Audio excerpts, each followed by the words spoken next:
اب آئیے لیلۃ القدر، انا انزلناہ فی لیلۃ القدر، اس میں قدر سے مراد کیا ہے؟ قدر کی رات۔ بعض حضرات نے تو بڑی آسانی کی ہے کہ ترجمے میں کہہ دیا ہم نے اسے شب قدر میں نازل کیا۔ ظاہر بات ہے کہ ترجمے میں تو آسان ہے، لیل کی جگہ شب کا لفظ لے آئیے اور اس کے ساتھ قدر کے لفظ کو جو کا تو رکھ دیجئے۔ یہی وجہ ہے کہ اردو میں ترجمہ کرنا، اردو میں درس دینا قرآن کا بہت آسان ہے، لیکن کوئی ایسی اجنبی زبان ہو کہ جس کے الفاظ سرے سے مناسبت نہ رکھتے ہو عربی زبان کے الفاظ کے ساتھ، وہاں بہت مشکل ہو جاتا ہے۔ اب اگر آپ انگریزی میں ٹرانسلیٹ کریں گے اس کو تو آپ کو کوئی مفہوم معین کرنا پڑے گا، کوئی ایک لفظ سلیکٹ کرنا پڑے گا، آپ قدر کے لفظ کو تو وہاں پر ریٹین نہیں کر سکتے، تو بہت مشکل ہو جائے گا ان زبانوں میں۔ چونکہ ہماری زبان جو ہے اس میں تو اکثر و بیشتر اصطلاحات جو ہیں وہ تو قرآن مجید کی جو کی تو منتقل ہو گئی۔ تقویٰ کا لفظ ہے تو جو کا تو ہے، ایمان کا لفظ ہے تو جو کا تو ہے۔ اس اعتبار سے اردو میں ترجمہ یا اردو میں درس قرآن دینا بہت آسان ہے، لیکن کسی اور زبان میں جس کا کوئی بھی ربط نہ ہو اردو کے ساتھ، عربی کے ساتھ، فارسی کے ساتھ، بہت مشکل ہے۔ اس قدر سے مراد کیا ہے؟ اس کے ضمن میں 3 آراء ہے کہ جو ملتی ہیں، 2 بہت مشہور ہیں، تیسری ذرا ایک شاذ رائے ہے، لیکن یہ کہ بہرحال وہ بھی میں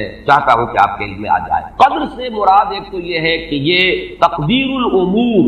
یہ رات وہ ہے کہ جس میں 1 سال کے لیے مقادیر اور تقدیروں کا تعین ہو جائے۔ اگرچہ ایک لفظ میں نے استعمال غلط کر دیا اس جملے میں، تعین تو وہ ہو چکا ہے ازل میں، اللہ تعالیٰ کے علم ازلی میں تو وہ چیزیں پہلے سے موجود ہیں، کب کس وقت کس شے کو ظہور پذیر ہونا، کب کس وقت کس جگہ کون سا واقعہ ظاہر ہوگا۔ لیکن یہ ہے کہ وہ تو اللہ کا علم قدیم ہے، علم کی حد تک وہ علم قدیم ہے، وہ تو ہمیشہ سے شے جو ہے موجود ہے اللہ کے علم قدیم میں۔ لیکن یہ کہ ہر سال کا معلوم ہوتا ہے کہ جیسے ہمارے ہاں ایک مفہوم ہے بجٹ سیشن ہے، سال بسال کچھ چیزیں معین کی جاتی ہیں، اس اعتبار سے ہر سال یہ ایک شب آتی ہے کہ جس میں اس سال سے متعلق امور فرشتوں کے حوالے کریں۔ اس اصل جو ہے ام الکتاب سے یوں سمجھ لیجئے، ام الکتاب اب یہاں میں لفظ استعمال کر رہا ہوں، اللہ تعالیٰ کا علم قدیم، اللہ تعالیٰ کے علم قدیم میں جو چیزیں معین ہیں، جو آنے والے سال کے لیے جو حالات، حوادث، واقعات جو بھی ظہور پذیر ہونے ہیں، ان کے بارے میں اللہ کے جن فیصلوں کی تنفیذ ہونی ہے وہ حوالے کر دی جاتی ہیں فرشتوں کے کہ وہ ان کو تنفیذ۔ یہ گویا کہ تقدیر کی رات، لیلۃ القدر یعنی وہ رات جس میں تقدیر الامور، تمام معاملات جو ہیں ان کا معاملہ طے کر دیا جاتا ہے، اور اس کی تائید ہوتی ہے وہ سورہ دخان کی آیت سے فیہا یفرق کل امر حکیم، اور اس آیت میں جو لفظ آیا وہ بہت پیارا آیا، یفرق، اس رات میں ہر بات جو پختہ ہے وہ جدا کر دی جاتی، فرق کے معنی جدا کرنا، فرق علیحدہ کر دینا، فرق کے معنی ہے کسی شے کے ٹکڑے کر دینا، وہ فرق ہوگا۔ فرقوا دینہم، انہوں نے اپنے دین کے ٹکڑے کرے، کسی شے کو، کسی جز کو کل سے جدا کرنا، یہ فرق ہوگا۔ تو معلوم ہوا فیہا یفرق کل امر حکیم۔ میں آج سوچ رہا تھا تو انگریزی کا ایک لفظ بہترین ذہن میں آیا، ایشو ہو جانا، ایک شے ایشو کر دی، اب یہ آرڈر ایشو ہو گئے، طے ہے علم قدیم میں، اللہ تعالیٰ کا وہ علم قدیم جو ازلی ہے اس میں تو وہ چیزیں ہیں، لیکن اس سال کے لیے وہ آرڈر ایشو کر دیے گئے، فیہا یفرق کل امر حکیم امرا من عندنا، ہمارے پاس سے ان معاملات کا معاملہ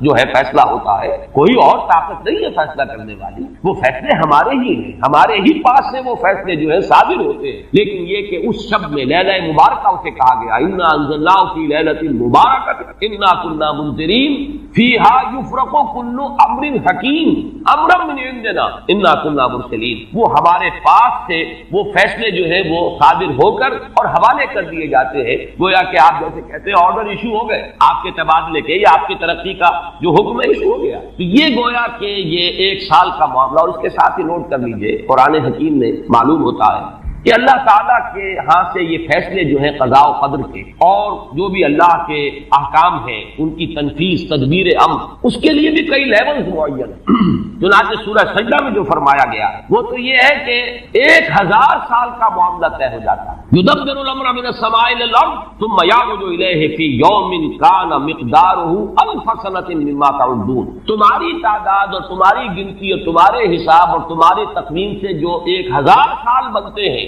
اللہ تعالیٰ کی تدبیر امر اس کے حساب سے ہوتی ہے، اور پھر اس کی تکمیل کے بعد پھر ملائکہ جو ہے اس کی جو رپورٹ ہے وہ لے کر اللہ تعالیٰ کے حضور میں حاضر ہو۔ یہ کہا جا سکتا ہے کہ جیسے ہم یہ سمجھتے ہیں کہ 7 آسمان، ان 7 آسمانوں کے ساتھ اللہ تعالیٰ کا یہ جو تدبیر امر کا معاملہ ہے کہ جو سمائے دنیا ہے اس پر وہ سالانہ ایشو ہو رہے ہو احکام قضاء و قدر کے، اور وہی ہے کہ جو پھر اس سال کے دوران ان کی تنفیذ ہو جاتی ہے، اور اگر اس سے آگے 100 برس کی کوئی پلاننگ ہے تو وہ دوسرے کہیں آسمان پر، اور اس سے اوپر اگر کوئی 1000 برس کی پلاننگ ہے تو وہ اس سے کہیں اوپر کے آسمان پر، اور اگر اس سے اوپر 10,000 برس کی کوئی پلاننگ ہے تو اس سے اوپر کے آسمان پر ہو۔ یہ سارے معاملات ممکن ہیں، یہ عالم امر کی وہ باتیں ہیں جن کو صحیح طور پر سمجھنا ہم صرف اشارات کے حوالے سے کوئی دھندلا سا تصور قائم کر سکتے ہیں کہ قرآن ایک طرف یہ بھی کہہ رہا ہے یدبر الامر من السماء الى الارض ثم يعرج الیہ فی یوم کان مقدارہ 1000 سنۃ مما تعدون۔ سورہ معارج میں یہ بھی ہے تعرج الملائکۃ والروح الیہ فیہا، اس میں فی یوم کان مقدارہ 50,000 50,000 برس کا بھی ہے۔ تو ہو سکتا ہے کہ ان تمام مختلف درجہ بدرجہ جو تدبیر امر کے فیصلے اللہ کی طرف سے حکمت الہی اور علم الہی سے جن چیزوں کا کہ ایشو ہو رہا ہو، جس کے احکام صادر ہو رہے ہو، وہ بھی درجہ بدرجہ ہو، اور یہ جو ہے سمائے دنیا پر یہ ایک سالانہ جو ہے نظم اس کا قائم ہو، اور اس کے حوالے سے فرشتوں کو جو اس دنیا کے فرشتے ہیں جو یہاں پر تنفیذ امر کی جو خدمت ہے اس پر معمور ہیں ان کے حوالے کر دیے جاتے ہیں۔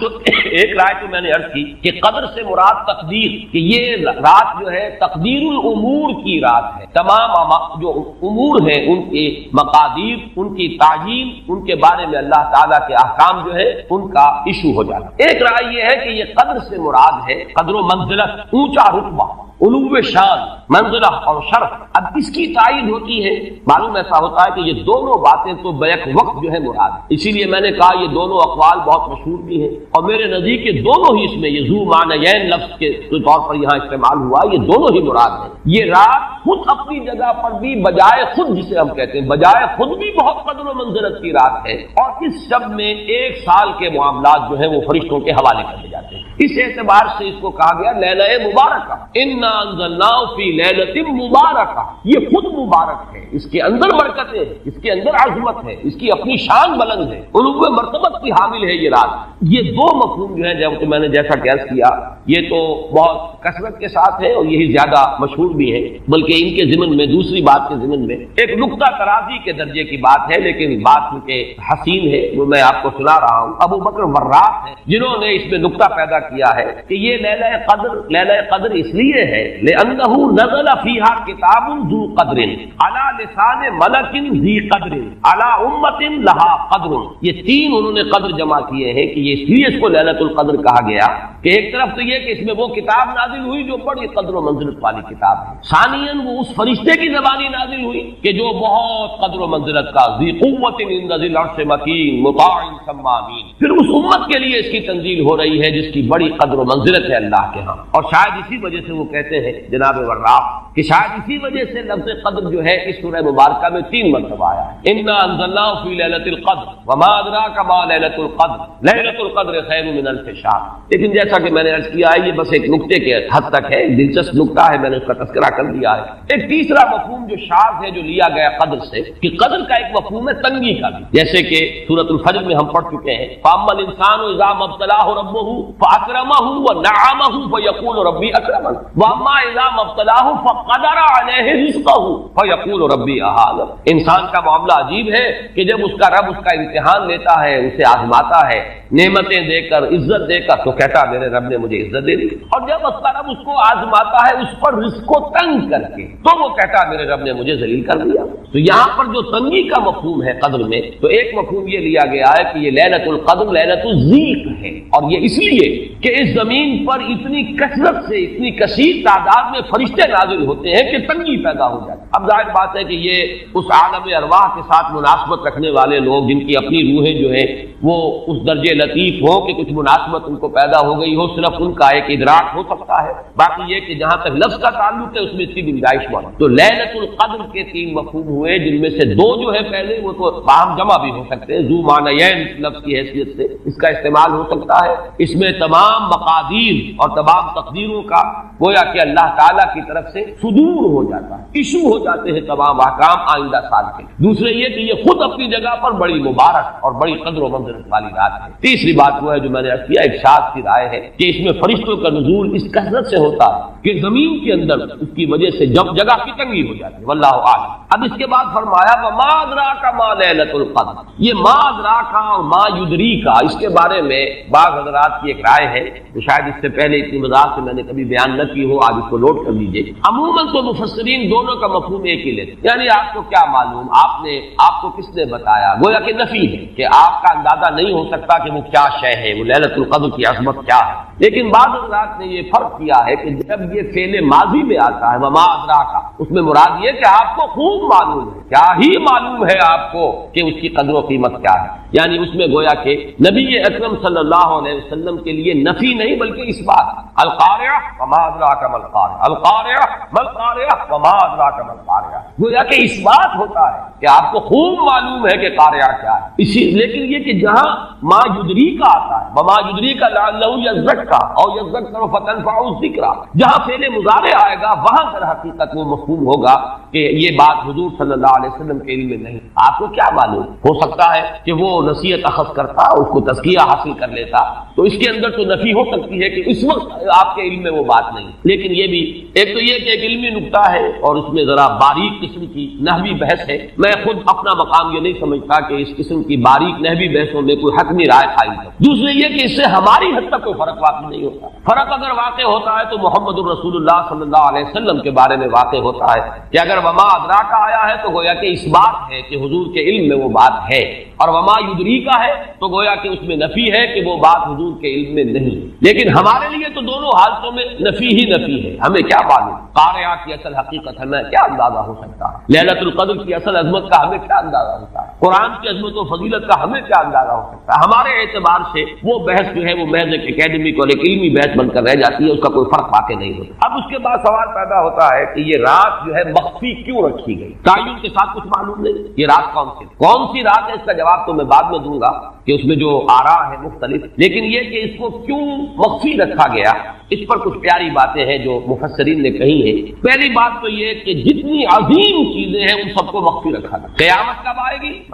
آئے گی، یہ یقینی ہے۔ کب آئے گی؟ یہ تو ان امور میں سے ہے کہ جس کا علم نبی اکرم صلی اللہ علیہ وسلم کو بھی نہیں دیا گیا، جبرائیل کو بھی نہیں، چنانچہ حدیث جبرائیل میں واضح طور پر الفاظ موجود ہیں وَمَا الْمَسْئُولُ عَنْهَا بِأَعْلَمَ مِنَ السَّائِلِ، کچھ معلوم نہیں، نہ سائل کو معلوم نہ مسئول، قیامت کب آئے۔ اب یہ عظیم حقیقت ہے مخفی رکھا گیا اور اس کا خاص طور پر ذکر کیا گیا سورہ طٰہٰ میں، اکاد اخفیھا لتجزی کل نفس بما تسعی۔ اگر تعین کر دیا جاتا تو جو قریب کے زمانے کے لوگ ہوتے وہ تو خوب پھر محنت کرتے آخرت کے لیے، اور ذرا فاٹنے والے ہوتے وہ ذرا تصاہل کرتے اس کے بارے میں۔ اس کو رکھا گیا ہے، تلوار لٹکی ہوئی ہے، کسی بھی وقت گر سکتی ہے، جیسے گلوٹین کبھی اگر آپ نے دیکھا ہو جس طریقے سے اس کا چھرا گرتا ہے، کسی بھی وقت گر سکتی ہے، لہذا ہر وقت چوکس رہو، چوکس میں رہو، جیسے کہ صحابہ کرام کی شان معلوم ہوتی ہے بعض روایات سے کہ ذرا تیز ہوا چلتی تھی تو وہ سمجھتے تھے قیامت آ رہی۔ اس درجے استعزاز تھا اعصاب کے اوپر، اس کا اتنا اثر تھا کہ ذرا تیز جھکڑ چلا اور انہوں نے سمجھا قیامت۔ تو اس طریقے سے قیامت کو مخفی رکھا گیا،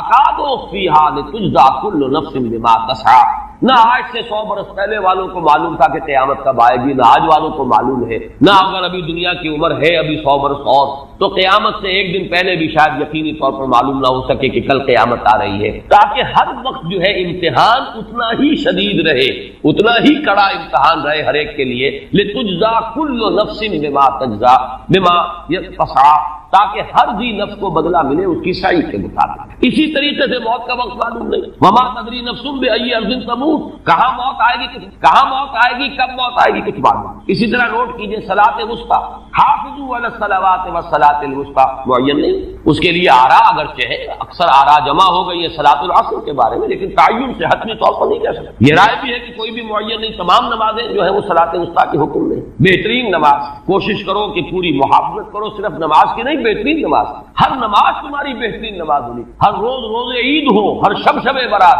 اگر اللہ تعالیٰ کے ساتھ کوئی قلبی ربط ہے تو ہر دن جو گزر رہا ہے وہ روز عید ہے، اور ہر شب جو گزر رہی ہے وہ شب برات ہے۔ لیکن اگر وہ کہ انسان کو غفلت ان کے قلب پر طاری ہے تو وہ عید کا دن بھی اس کے لیے ایک عام دن ہے، اور شب برات بھی اس کے لیے ویسی ہی ایک رات ہے جیسی کہ ہر روز آتی ہے اور چلی جاتی ہے. اس اعتبار سے اس کو بھی خاص جو ہے معین نہیں کیا گیا صلاۃ وسطیٰ کو. اسی طرح بعض روایات میں جو آتا ہے اس میں اعظم اللہ کا ایک نام ایسا ہے کہ اس کے واسطے سے اللہ سے جو بات مانگی جائے وہ رد نہیں, لیکن وہ کون سا نہیں بتایا گیا. اقوال ہیں, اندازے ہیں, حی و قیوم پر زیادہ, الحی القیوم پر زیادہ لوگوں کا جو ہے وہ اجماع ہوا ہے, لیکن یہ کہ یقین سے نہیں کہتا. تو اسی میں اس کو بھی نوٹ کر لیجئے کہ اس کو مخفی رکھا گیا ہے لیلۃ القدر کو. لوگ زیادہ سے زیادہ محنت کریں, زیادہ سے زیادہ مشقت کریں, اس کے لیے جو بھی اس کی قدر و منزلت سے کسی درجے میں آگاہ ہے وہ اگر معین ہی ہو جاتا کہ ایک شب یہ ہے تو پھر تو سب کے سب اس رات میں محنت کر لیتے, باقی راتیں جو ہیں وہ پھر سونی اور ویران گزرتی. لیکن یہ کہ مطلوب یہ ہے کہ زیادہ سے زیادہ راتیں آباد ہوں, زیادہ سے زیادہ راتوں میں ذکر ہو, عبادت ہو, دعا ہو, اس لیے اس کو مخفی رکھا گیا. یہ حکمت ہے. اس میں بھی ایک عجیب نکتہ ہے جو امام راضی رحمۃ اللہ علیہ نے بیان کیا ہے, اور حوالہ اگرچہ نہیں دیا اس حدیث کا, لیکن ایک روایت کے حوالے سے بات بیان کی کہ اس کے ظاہر نہ کرنے میں بھی اللہ کی ایک شفقت اور رحمت ہے بندوں کے حق میں, اس لیے کہ اس کی قدر جتنی زیادہ ہے اتنی ہی اس کی ناقدری پر سزا ہوگی. اگر معلوم ہو کہ یہ شب ہے اور اس کی ناقدری کو انسان کرے تو گویا کہ پھر وہ اتنا ہی زیادہ مورد عقاب اور مورد سزا بن جائے گا. اس کے لیے ایک بڑا پیارا واقعہ نقل کیا امام راضی نے کہ حضور صلی اللہ علیہ وسلم حضرت علی رضی اللہ تعالی عنہ ایک روز مسجد میں داخل ہوئے, ساتھ آئے ہیں, دیکھا کہ ایک شخص سو رہا ہے, نماز کا وقت ہو چکا تھا. حضور نے حضرت علی سے فرمایا کہ اسے جگا دو, اسے ہوش میں لے آؤ تاکہ یہ وضو کرے, نماز کے لیے تیاری کرے. حضرت علی نے امتثال امر کیا, جا کر جگا دیا. لیکن پھر ایک سوال کیا حضرت کہ حضور آپ کو خود نیکی کے کاموں میں بہت سبقت فرمانے والے ہیں, سباق بالخیر یہ لگ رہا ہے, سبقت کرنے والے بہت کثرت کے ساتھ, تو آپ نے یہ جو ہے یہ کام خود کیوں نہیں فرمایا اور مجھے کیوں اس کے لیے آپ نے حکم دیا؟ آپ خود بھی اسے جگا سکتے تھے. آپ نے فرمایا کہ تم اس کی حکمت کو سمجھ لو, میرے جگانے پر اگر وہ نہ جاگتا اور انکار کر دیتا تو کفر ہو جاتا اس کے حق, اور تمہارے جگانے پر اگر کوئی تساہل سے بھی وہ کام لیتا تو وہ کفر نہ. یہ ایک فرق ہے کہ اللہ تعالیٰ کی طرف سے ایک شفقت ہے کہ حضور صلی اللہ علیہ وسلم جگاتے اور کسی درجے میں وہ انکار کر دیتا. کبھی ایسا بھی ہوتا آدمی نیند میں ہے اور وہ کہتا جاؤ جاؤ میں مجھے آرام کرنے دو, تو اگر میرے ساتھ یہ معاملہ ہوتا تو وہ کفر کے درجے کو پہنچ جاتی بات, لیکن اگر تمہارے ساتھ یہ معاملہ ہو بھی جاتا تو اس درجے شدید نہ ہوتا.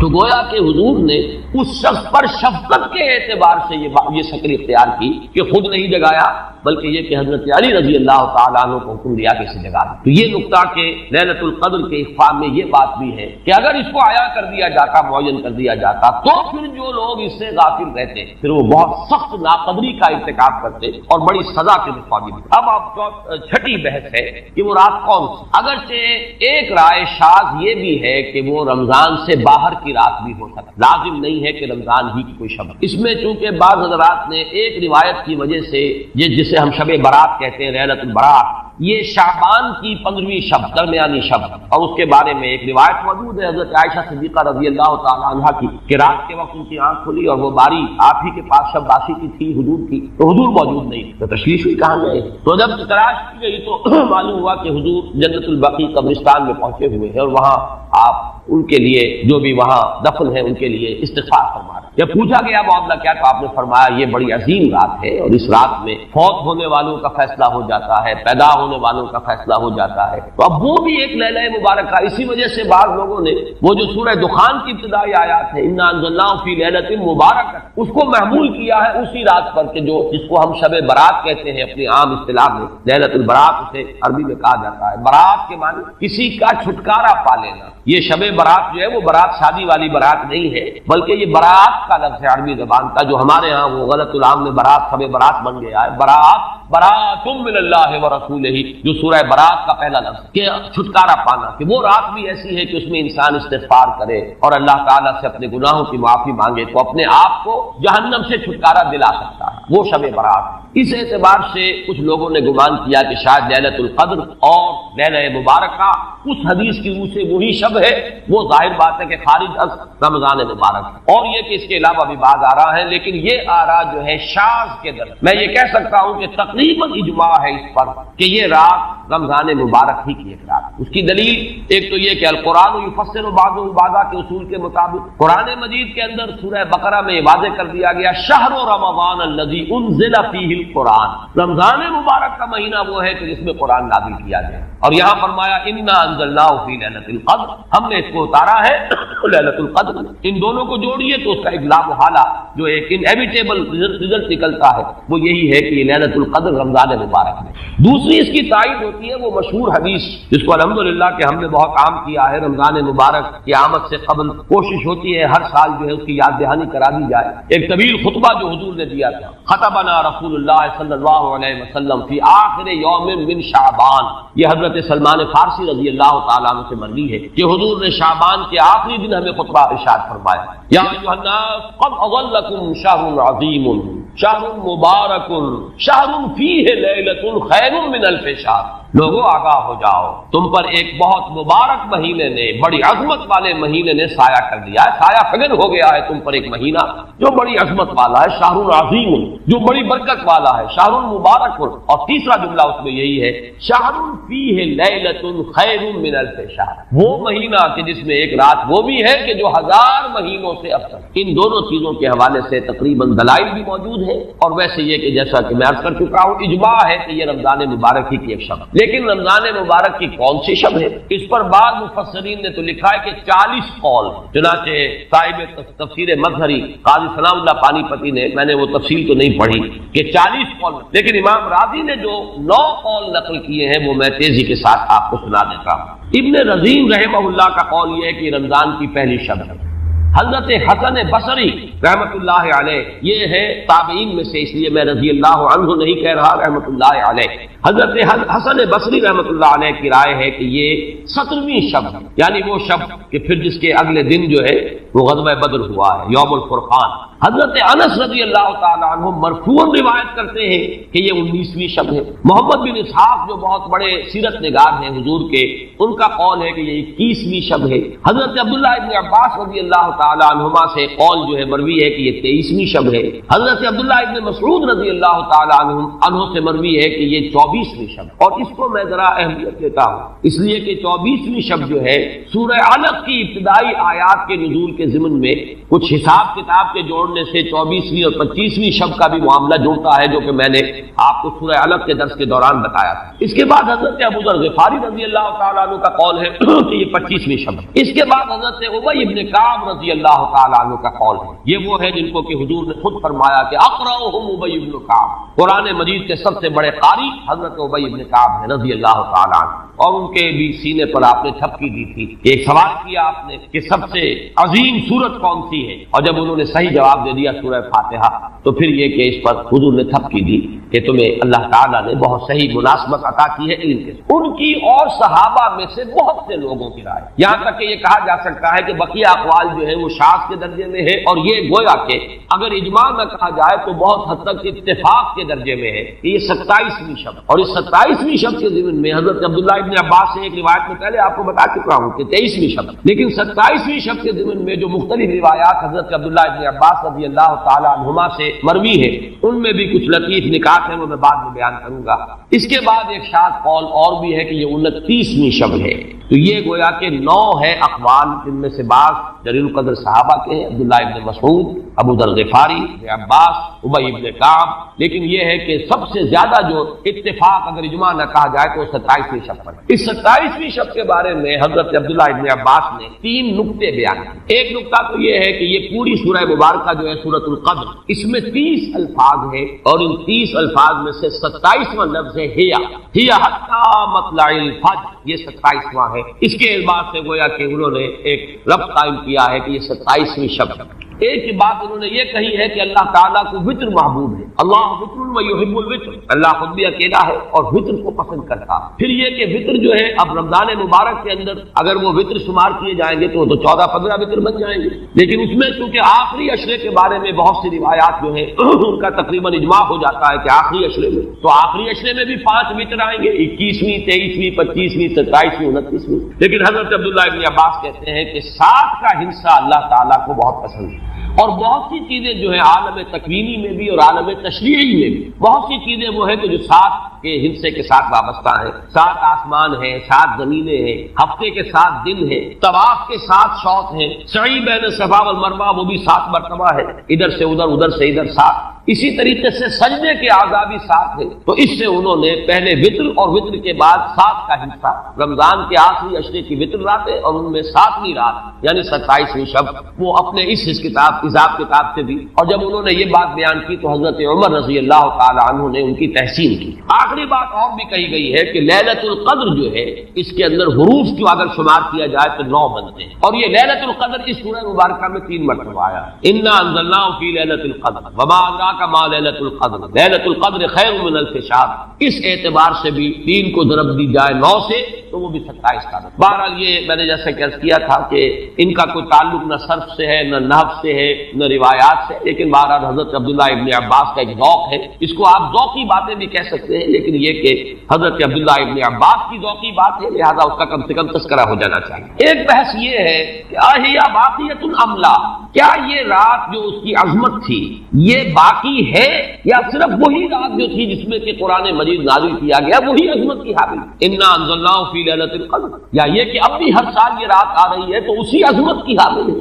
اسی قدر و منزلت کی، اسی برکت کی حامل ہے؟ اس پر بھی تقریباً ایک اجماع ہے کہ یہ لیلۃ القدر باقی ہے، ہر سال آتی۔ اس کے ضمن میں بلکہ میں چاہتا ہوں کہ اپنے ایک قول کی تصحیح کر دوں کہ میں ایک رائے میں نے ابتدائی دور میں بیان کی ہے اپنے بعض خطبات میں تقاریر میں، اور وہ جیسا کہ ایک خطیبانہ انداز ہوتا ہے قرآن مجید کی عظمت کے بیان کے ضمن میں یہ باتیں، یہ بھی نقطے کے درجے کی باتیں ہوتی تھی اور وہ میں بیان کرتا رہا ہوں کہ قرآن ہے اصل عظمت کی حامل شے، جس رات میں یہ قرآن نازل ہوا وہ لیلۃ القدر بن گئی، گویا کہ لیلۃ القدر کی عظمت جو ہے وہ قرآن کی عظمت سے مستعار ہے۔ جس مہینے میں یہ نازل ہوا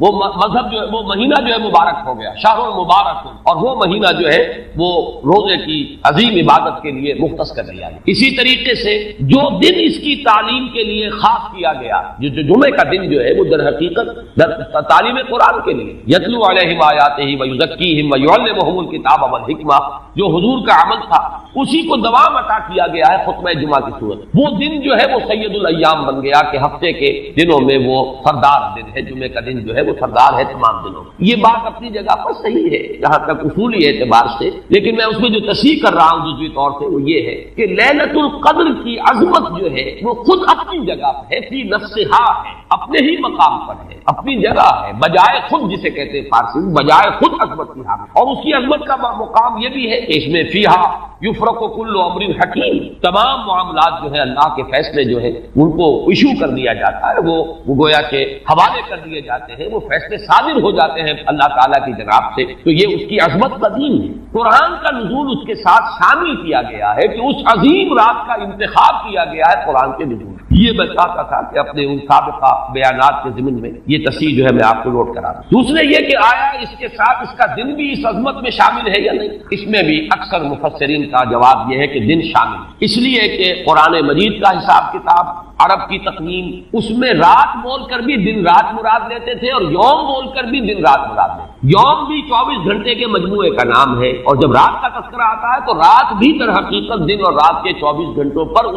اس کا جو ہے اطلاق کیا جاتا ہے۔ جو دن آتا ہے رات کے بعد وہ اس رات کے تابع، اس اعتبار سے یہ عظمت جو ہے صرف شب کے ساتھ نہیں ہے بلکہ یہ کہ اس کے بعد آنے والا دن جو ہے وہ بھی اسی عظمت کا حامل ہے۔ اس سے ایک بہت بڑا مسئلہ حل ہو جاتا ہے کہ جو اس دور میں خاص طور پر بہت سے لوگوں کے ذہنوں کو پریشان کر سکتا ہے، اور وہ یہ کہ جب کہ مکے میں یا عرب میں رات ہے تو امریکہ میں وہ دن ہے، وہ دن یا اگر وہ رات آئے گی تو ابھی اس کے کچھ 12 گھنٹے کے بعد وہاں پر رات آئے گی۔ اس اعتبار سے دن جو ہے وہ بھی جب شامل ہو گیا اس کے ساتھ تو معلوم ہوا کہ کرۂ ارضی کا کوئی حصہ بھی، کوئی نقطہ بھی اس برکت اور اس قدر و منزلت سے محروم نہیں رہے، اس لیے کہ دن کے رات کے ساتھ وہ دن جو ہے طبعاً شامل۔ اب آئیے کہ یہ خیر من الف شہر اس سے کیا مراد؟ دو باتیں تو اس میں بالکل واضح ہیں۔ ایک تو اس اعتبار سے کہ اس میں جو عبادت کی جائے، استغفار کیا جائے، ذکر کیا جائے، اس کی قدر و منزلت، اس کے لیے ایک تعبیر ہے، جو انداز اسلوب بیان اختیار کیا گیا وہ یہ ہے، اس سے مراد وہ 1000 مہینے جو ہے گنتی کے 1000 مہینے نہیں،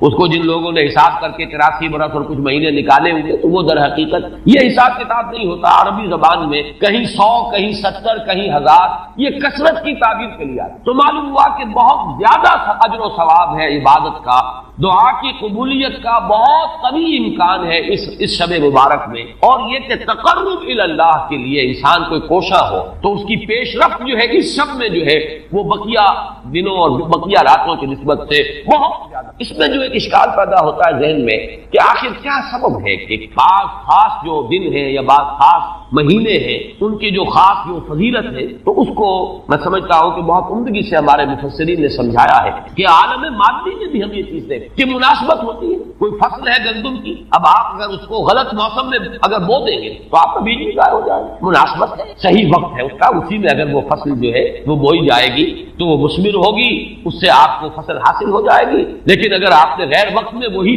بیج بہترین ہو، دانا عمدہ سے عمدہ ہو، زمین اچھی سے اچھی ہو، لیکن یہ کہ موسم اگر آپ نے غلط چن لیا ہے تو گویا کہ مناسبت جو ہے اوقات، دنوں، ایام، راتوں، مہینوں، سالوں، ان کے جو بھی ایک خاص مناسبت ہے نیکی کے ساتھ، خیر کے ساتھ، عالم امر کے ساتھ، روحانیت کے ساتھ، عالم ارواح کے ساتھ، اس کو ہم قیاس کر سکتے ہیں کہ جیسے موسموں اور دنوں کا معاملہ ہے اسی طریقے سے اس عالم ارواح کے اندر اور روحانی عالم کے اندر بھی کچھ ایام ہیں، کچھ دن ہیں، کچھ مہینے ہیں جن کی خصوصی مناسبت ہے۔ چنانچہ رمضان مبارک کا مہینہ اسی طریقے سے یہ ليلۃ القدر ہے، اس کے اندر جو ہے قدر و منزلت اللہ نے جو رکھی ہے وہ اس کی ایک خصوصیت ہے جس کو ہم ظاہر بات ہے کہ عالم امر کی اشیاء جو ہے کما حقہ تو ان کا ادراک اور شعور ہم اس وقت اس زندگی میں اس دنیا میں حاصل نہیں کر سکتے، لیکن اس کی طرف اس تمثیل کے ذریعے سے کچھ نہ کچھ جو ہے رہنمائی ہو جائے، جیسے کہ قرآن مجید کی عظمت کما حقہ، جیسے کہ وہ عظمت ہے کما ہیا، کسی انسان کے لیے ممکن نہیں کہ اس کا ادراک اور شعور، لیکن مثال دی گئی لو انزلنا هذا القرآن على جبل لرأيته خاشعا متصدعا من خشية الله وتلك الامثال نضربها للناس لعلهم يتفكرون۔ یہ مثالیں ہم بیان کر دیتے ہیں لوگوں کے لیے کہ جو معاملات، جو امور، جو لطیف حقائق ان کے ادراک و شعور سے ماوراء ہیں، بلند تر ہیں، اس کا کوئی اجمالی اور کوئی مبہم خاکہ تو ان کے ذہن میں آ ہی جائے ایک تمثیل کی مدد سے۔ اس اعتبار سے اس مادی عالم میں بھی جو موسموں کے اثرات اور ان کی مناسبت یا عدم مناسبت کسی کام کے ساتھ ہے، اس کے حوالے سے ہم سمجھ سکتے ہیں کہ اللہ تعالیٰ نے خاص گھڑیے، خاص ساعات، جیسے فرمایا گیا کہ جمعے کے دن ایک خاص ساعت ایسی ہے، اب دیکھیے اس کو بھی شمار کر لیجئے، وہ بھی مخفی رکھی گئی ہے کہ وہ ساعت کون سی، ایک خاص ساعت ہے کہ اگر کوئی شخص دعا کرے گا اس گھڑی میں تو وہ رکھ نہیں، لیکن اسے خفیہ رکھ دیا گیا۔ بعض حضرات کے خیال میں دونوں خطبوں کے درمیان جو وقت ہے جبکہ امام بیٹھتا ہے یہ وقفہ ہے وہ خاص ساعت، بعض حضرات کے نزدیک وہ نماز کے ادا ہونے سے لے کر عصر تک کا وقفہ ہے، لہذا بہت سے حضرات کو آپ نے دیکھا ہوگا کہ وہ جمعے کے روز نماز جمعہ ادا کرنے کے بعد سے عصر تک مسجد میں قیام کرتے ہیں، ذکر اور تلاوت اس میں مشغول رہتے ہیں۔ بعض حضرات کے نزدیک اس سے مراد ہے اذان ہونے سے نماز کے ادا ہو جانے تک، اذا نودی للصلاۃ من یوم الجمعۃ فاسعوا الی ذکر اللہ وذروا البیع اور فاذا قضیت الصلاۃ فانتشروا فی الارض، ان دونوں کے مابین جو وقت ہے وہ گویا کہ اس کا، لیکن اس کو بھی مخفی رکھ دیا گیا۔ وہ جو میں نے کچھ لسٹ گنوائی تھی کہ عظمت والی چیزوں کو اللہ نے چھپایا ہے، اسے مخفی رکھا ہے، اسی میں اس کو بھی شامل کر لیجئے کہ ایک گھڑی ہے جمعے کے دن، ایک وقت ہے، ایک ساعت ہے، اس میں جو دعا کی جائے قبول ہو جائے گا۔ اسی طریقے سے یہ ليلۃ القدر ہے، اسی طریقے سے اور مختلف، تو ليلۃ القدر خیر من الف شہر تنزل الملائکۃ والروح فیہا باذن ربہم من کل امر، نازل ہوتے ہیں فرشتے اور الروح، اگرچہ الروح کے بارے میں اس کا مصداق کیا ہے بہت سے اقوال ہیں، لیکن یہاں پر اکثر و بیشتر مفسرین جو ہے متفق ہیں کہ یہاں مراد حضرت جبرائیل علیہ السلام، فرشتوں میں ان کے چونکہ ایک خاص مقام ہے، بہت اونچا ان کا مقام ہے، کہا جا سکتا ہے سید الملائکہ، تمام فرشتوں کے وہ سردار ہیں، یہی وجہ ہے کہ وہی ہے قرآن کے نازل کرنے والے، یہ عظیم اللہ کا پیغام جو ہے نوع انسان قیام آخری حامل رحمت للعالمین، تو اس کے لانے والے بھی جو ہے وہ فرشتوں میں، جیسے کہ میں نے وہ آیات آپ کو اس سے پہلے بھی سنائی کہ انہ لقول رسول کریم ذی قوت عند ذی العرش مکین مطاع ثم امین۔ اب یہ ساری مدح جو ہو رہی ہے، تعریف ہو رہی ہے حضرت جبرائیل علیہ السلام کی، تو یہ گویا کہ عطف الخاص علی العام کی ایک مثال ہے۔ تمام ملائکہ، الملائکہ بہت سے ملائکہ، اور یہاں پہ اس سے اندازہ کیجئے کہ معلوم ہوتا ہے بہت کثیر تعداد میں ملائکہ ہیں جن کا نزول ہوتا ہے۔ وہ جو میں نے قدر کا ایک مفہوم بیان کیا گیا تھا کہ اتنے ملائکہ آتے ہیں کہ زمین پر جگہ نہیں رہے، اور ليلۃ القدر سے مراد ليلۃ الضیق ہے کہ ملائکہ کے لیے، اس کا چونکہ ابھی حال ہی میں مجھے تجربہ ہوا ہے کہ جب ہم نے طواف وداع کیا ہے تو وہ ہم نے دیکھا ہے ضیق کی وہ کیفیت جو ہے، وہ تنگی کہ وہاں پر جگہ جو ہے آدمی کا سانس لینا مشکل ہو گیا، اس درجے تک۔ تو اب یہ تو ایک عالم مادی کا ضیق تھا جو ہم دیکھا ہے، جس کا ہمیں تجربہ ہو گیا۔ عالم ارواح میں فرشتوں کا ضیق کہ اتنے فرشتے نازل ہو جائیں کہ ان کو تنگی محسوس ہو، ان کو اپنے لیے جگہ نہ مل رہی ہو زمین پر، تو یہ بھی ایک مفہوم ہے۔ تنزل الملائکۃ والروح، نازل ہوتے ہیں فرشتے اور جبرائیل، بالخصوص حضرت جبرائیل علیہ الصلوۃ والسلام، فیہا اس شب میں، بِإِذْنِ رَبِّهِمْ مِنْ كُلِّ أَمْرٍ سلام، وہ اپنے رب کے اذن۔ اس میں گویا کہ وہ جڑ کاٹی جا رہی ہے، جیسا کہ میں نے بارہا بیان کیا ہے کہ ایمان بالملائکہ ہی بگڑ کر مشرکانہ نظام کی شکل اختیار کرنا۔ یہ دیویوں اور دیوتاؤں کا تصور جو دنیا میں ہے، گاڈز اینڈ گاڈیسز، اور یہ جو بھی عربوں کے ہاں تھا آلہہ کا تصور، یہ در حقیقت فرشتوں کا تصور ہے جو بگڑ گیا۔ ہم جانتے ہیں فرشتہ پہاڑوں کا ایک فرشتہ ہے، ملک الجبال، جو حضور کی خدمت میں حاضر ہوا تھا یوم طائف کو۔ اگر آپ مجھے حکم دیں میں ان پہاڑوں کو آپس میں ٹکرا دوں، اور جن لوگوں نے آپ کے ساتھ یہ زیادتی کی ہے وہ سرمے کی طرح پس کر رہے ہیں۔ ملک الجبال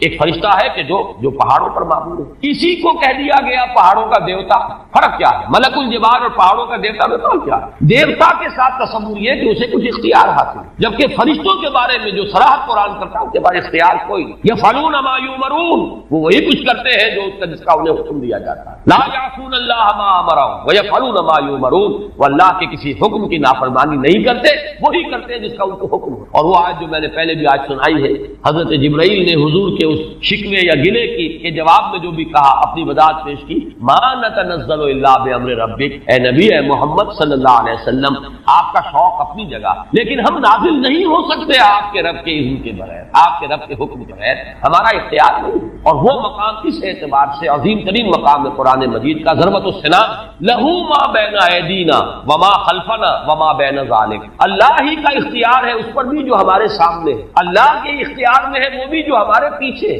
اور اللہ کے اختیار میں وہ بھی جو ان دونوں کے مابین ہے۔ اب ان دونوں کے مابین کیا ہے؟ میرے آگے یہ سب کچھ ہے، میرے پیچھے یہ سب کچھ ہے، میرے آگے اور پیچھے کے مابین کون ہے؟ میں ہوں۔ گویا کہ ملائکہ بالکل اللہ کے اختیار ہے، ان کا کوئی اختیار جو ہے اپنا نہیں ہے، اگرچہ بہت ملائکہ مقربین ہے، مقام بہت بلند ہے، نوری مخلوق ہے۔ چنانچہ مسلم شریف میں حضرت عائشہ صدیقہ رضی اللہ تعالیٰ عنہ سے روایت موجود ہے کہ اللہ نے فرشتوں کو نور سے پیدا کیا، نوری الخلق، نوری الاصل، پھر یہ کہ مقربین، اللہ کے بہت قریب قرب رکھنے والے، لیکن اختیار جو حکم ملتا ہے، بس یہ بات پیش نظر رہے تو ایمان بالملائکہ جو لازم ہے ہمارے ایمانیات کا جزو لا ينفق، آمنت باللہ وملائکتہ وکتبہ ورسلہ والیوم الآخر والقدر خیرہ وشرہ من اللہ تعالی والبعث بعد الموت۔ ایمان باللہ کی فوراً بعد ایمان بالملائکہ لازم ہے، لیکن یہ کہ ذرا سا دیکھیے بال برابر ادھر سے ادھر ہو جانے سے وہ جو ہے کہ نفتم کے خارج پاکشم محمل نہاس النظر، یک لحظہ غافل گشتم و 100 سال راہم دور شد، ایک لحظے کی غفلت جو ہے وہ 100 سال کی دوری ڈال دیتی ہے راستے کے اندر، ایک لحظے کی ذرا سی یہ لفظش جو ہے، اگر ان ملائکہ کے بارے میں یہ تصور قائم ہو جائے کہ یہ بھی صاحب اختیار ہے تو ٹھیک ہے، پھر کچھ دنڈوت ہونی چاہیے، پھر کچھ چڑھانے چاہیے، پھر ان سے دعائیں کرنی چاہیے، ان سے استغاثہ ہونا چاہیے، ان کو پکارا جانا چاہیے۔ وہ سارا کا سارا شرک کا جو طومار ہے اب اس کے لیے پورا جواز پیدا ہو گیا اگر ذرا سی یہ علمی غلطی۔ تو اسی لیے یہاں پر خاص طور پر تنزل الملائکۃ والروح فیہا بإذن ربہم، اپنے رب کے اذن سے نازل، از خود نازل نہیں۔ یہی بات ہے کہ جو وہاں فرمائی گئی ہے اس سورہ مبارکہ میں، فیہا یفرق کل امر حکیم امرا من عندنا، ہمارے پاس سے وہ امر جاتا ہے، کسی اور کا اختیار نہیں ہے، امرا من عندنا، اس کا فیصلہ ہم کریں، یدبر الامر ہم، تدبیر امر ہم کریں، فیصلہ کرنے والے ہم ہیں، حکم دینے والے ہم ہیں، تقدیر کا تعین کرنے والے ہم ہیں، اس کے لیے حکم ایشو کرنے والے ہم ہیں۔ تو فرمایا امرا من عندنا انا کنا مرسلین، اور ہم ہی ہیں کہ جو بھیجنے والے ہیں، اپنے فرشتوں کو بھیجتے ہیں تنفیذ امر کے لیے، اپنے رسولوں کو بھیجتے ہیں لوگوں کو خبردار کرنے کے لیے، جو کہ اگلی صورت کا مقصد ہے، جو مرکزی مضمون ہے کہ مقصد رسالت ہے کیا۔ تو فرمایا تنزل الملائکۃ والروح فیہا باذن ربہم من کل امر۔ اب دیکھیے کل امر کس طرح یہ الفاظ جو ہے ایک دوسرے کے ساتھ ان دونوں مقامات کے جو ٹیلی کر رہے ہیں۔ انا انزلناہ فی لیلۃ القدر، انا انزلناہ فی لیلۃ مبارک، قدر اور مبارک یہ دونوں ایک دوسرے کے مقابل میں آ گئے۔ یہاں فرمایا من کل امر تنزل الملائکۃ والروح فیہا باذن ربہم من کل امر، وہاں فرمایا فیہا یفرق کل امر حکیم امرا من عندنا انا کنا مرسلین۔ اس شب میں ایشو ہو جاتے ہیں تمام معاملات، تمام فیصلے، اور ہوتے ہیں ہمارے پاس۔ یہ غالباً جو ہمارے ہاں جو فیصلے عدالتی فیصلے ہوتے ہیں ان میں بھی خاص الفاظ آتے ہیں کہ یہ عدالت کا اپنا فیصلہ ہے، یہ ہم اپنے فیصلے سے یہ بات جو ہے اس کا تعین کر رہے ہیں۔ تو امرا من عندنا، یہ ہمارا فیصلہ ہمارے پاس ہے، اس کی تعین ہوتی ہے۔ سلام ہی حتی مطلع الفجر، سلام میں ایک تو یہ بات کہ نحوی اعتبار سے کہ اس کا مبتدا محذوف، وہ سلامتی ہی سلامتی ہے، اور سلام کے دو معنی کیے گئے ہیں۔ ایک تو جو سلام کا یا سلامتی کا ذریعہ بنے، یہ رات سلامتی کی رات ہے، اس رات میں سلامتی حاصل کی جا سکتی ہے، اس رات میں اللہ کی مغفرت حاصل کی جا سکتی ہے، اللہ کے عفو و درگزر کے عام ہونے کی رات ہے۔ ایک یہ کہ اس رات میں مولانا اصلاحی صاحب نے بڑا پیارا لفظ استعمال کیا ہے کہ جو شیاطین جن ہیں ان پر کرفیو لگا دیا جاتا ہے، جیسے رمضان مبارک کے بارے میں آیا ہے کہ ان جو شیاطین ہیں ان کو قید کر دیا جاتا ہے، یعنی یہ کہ برائی کے جو محرکات و دوائی ہیں ان میں کمی آ جاتی ہے، خیر کے دوائی اور داعیات و محرکات وہ اس کے اندر نکھرتے ہیں، ابھرتے ہیں۔ اور یہ ہر شخص کو اندازہ ہے رمضان مبارک کا خاص ماحول ہے، اس میں واقعہ یہ کہ اگرچہ بدقینت لوگ اس میں بھی بد کرداری کا معاملہ کرتے ہیں، لیکن یہ کہ طبیعت جو عام ماحول اس ماہ مبارک کا ہوتا ہے اس میں خیر کا کرنا نسبتاً بہت آسان دوسرے دنوں کے مقابلے میں، اور برائی کی طرف میلان جو ہے وہ زیادہ ہی شدید ہوگا تو شاید اس کا جو ہے اظہار ہو جائے، ورنہ عام طور پر برائی کے میلانات جو ہے ان میں کمی پیدا ہو جائے۔ تو سلام ایک تو اس معنی میں کہ سلامتی حاصل کرنے والی رات، دوسرے یہ کہ اس رات میں سلامتی ہوتی ہے کہ جنات جو ہے شیاطین جن ان کے اوپر پابندیاں ہیں، قدغنے ہیں، اور ایک یہ لفظ لایا گیا ہے سالم کے معنی، سالم پوری رات، یہ پوری رات کا معاملہ ہے، اس کی کوئی خاص ساعت نہیں ہے۔ اس میں گویا کہ خاص دلجوئی کی جا رہی ہے کہ اگر کوئی شخص پوری رات میں نہیں بھی جاگ سکا، لیکن اگر طبیعت میں انشراح ہو جائے کسی اس کی ایک ساعت میں، کسی ایک حصے میں، تو وہ یہ سمجھے کہ وہ محروم نہیں رہا، اسے اس رات کی سعادتوں اور برکات میں سے حصہ ملا۔ ہی حتی مطلع الفجر، اور یہ رات جو ہے یہ فجر کے طلوع ہونے تک یہ برکات کا نزول، فرشتوں کا نزول، خیر و سعادت، سلامتی کا حصول، یہ تمام چیزیں جو ہیں اس رات کے آخری جو سرحد ہے مطلع الفجر، طلوع فجر تک یہ تمام کیفیات برقرار رہتی ہیں۔